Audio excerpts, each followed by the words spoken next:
Are you brave enough to fight dragons, to battle wicked monsters, to destroy the Sunstone? Introducing Dragonstrike. Remember a time before Wi-Fi, when your whole Friday night could be made or broken by a single roll of the dice? When the most interactive gaming experience involved a grainy VHS tape and some guy screaming at you from the TV? Well, get ready to pry open a time capsule of forgotten 90s board games that'll have you speed dialing your parents to check the attic. How many of these did you play? We're about to unbox the plastic, the cardboard, and the absolute electronic chaos that defined a decade. Alright, let's kick things off with a genre that could only have been born in the 90s, the VHS board game. And first up, the one that probably gave you actual nightmares, Atmosphere. Now, depending on where you lived, you might have known it as Nightmare. Dropping in 1991, this game was less about winning and more about just surviving. You and your friends played as classic monsters like a werewolf or vampire, scrambling around the board to collect 6 keys. But the real host of the show was the VHS tape. Every few minutes, the terrifying gatekeeper would pop up on screen to yell at you, give you impossible challenges, or throw you into a black hole. You had exactly 60 minutes to win, and if that tape ended before anyone grabbed the keys, well, the gatekeeper won. The game Nightmare, the game hosted by a video. I am the gatekeeper! To win, you must stop it. Roll the die! And everyone was left with a lingering sense of doom. And to be honest, it worked. The tension was real. The threat of the gatekeeper's face appearing was enough to make anyone jump. But if horror wasn't your thing, the VCR could also send you to a land of fantasy with Dragonstrike. TSR, the company behind Dungeons & Dragons, put this out in 1993 to go head-to-head with the mega-popular Hero Quest. Their secret weapon? A 30-minute VHS tape shot in glorious hyper-reality. The video was a B-movie masterpiece, a cheesy but lovable intro with costumed actors, painfully early CGI, and a floating dragon master who narrated the whole thing. And the game itself was a simplified dungeon crawl. You'd pick a hero, warrior, wizard, thief, or elf, and fight monsters across a double-sized board.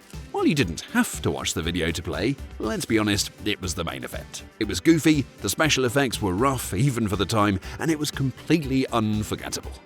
But not every 90s game needed a screen to be a hit. Some were just pure chaotic fun in a box. And nothing captures that spirit better than Grape Escape. Now, this was released by Parker Brothers in 1992, and this game was beautifully sadistic. You and your friends molded little grape people out of what was basically Play-Doh, then tried to guide them through a winding factory of doom. The board itself was the enemy. Land on the wrong spot and an opponent could turn a crank to activate one of 4 gruesome traps: a steamroller, a saw, scissors, or that iconic grape-stomping boot. Yes, your perfect little grape figure would be squished, sliced, or flattened, and you'd have to start over. It was a game built on pure schadenfreude, and the joy of watching your friend's grape get absolutely demolished was peak 90s entertainment. And on the total opposite end of the fun spectrum was a game all about glamour, Pretty Pretty Princess. Now, for so many kids, this wasn't a game. It was the ultimate dress-up simulator. The goal? To spin the spinner, move around the board, and be the first to collect all your matching color jewelry. Necklace, bracelet, ring, and earrings. And as you collected the plastic jewels, you got to wear them, turning you into makeshift royalty. But there was one piece you had to avoid: the dreaded black ring. And if you got stuck with it, you couldn't win. The first player to get their full set of color-coordinated bling and grab the crown was declared the Pretty Pretty Princess. Pretty Pretty Princess will be crowned princess today. To find the answer, you must play Every Pretty Princess. It was less about cutthroat competition and more about the simple, fabulous joy of collecting and wearing chunky plastic accessories. Now, don't forget, the 90s was also when electronic gadgets started invading board games, and no game is more iconically 90s than Electronic Dream Phone. Now, this 1991 classic was the sleepover mystery game. The idea was simple. One of 24 cute guys on the board has a crush on you, and you have to figure out who it is. The star of the show was, of course, the giant pink electronic phone. And on your turn, you'd call one of the boys, and he'd give you a clue about the secret admirer. Like, he isn't a fan of pizza, or he's at the beach. You'd then cross off suspects on your clue sheet. The real drama came from the special cards. A speakerphone card meant everyone heard your clue, while a share and secret card let you and a friend listen in. It's a process of elimination. You could be talking to the boy for you. I really like you. It's Steve! It was a deduction game powered by gossip, and that huge plastic phone felt like the most sophisticated piece of technology on the planet. But while Dream Phone was about finding a crush, our next game was about saving the world. The Omega virus, released in 1992, was an intense anxiety-fueled race against the clock. The game's talking electronic command center was both your guide and your greatest enemy. A super-intelligent virus has taken over a battle satellite and plans to point its lasers at Earth. You and the other players are commandos sent to stop it. The voice from the computer would relentlessly mock you and count down the time you had left before humanity's doom. You had to explore the station by punching in room codes, looking for access cards, and the pieces of antivirus device. It was a race against the virus and each other. While you were all trying to save the day, only one player could be the hero who ultimately stops the virus and claims all the glory. And finally, we get to the games that came in giant boxes, the ones filled with dozens of miniatures that promised hours of adventure.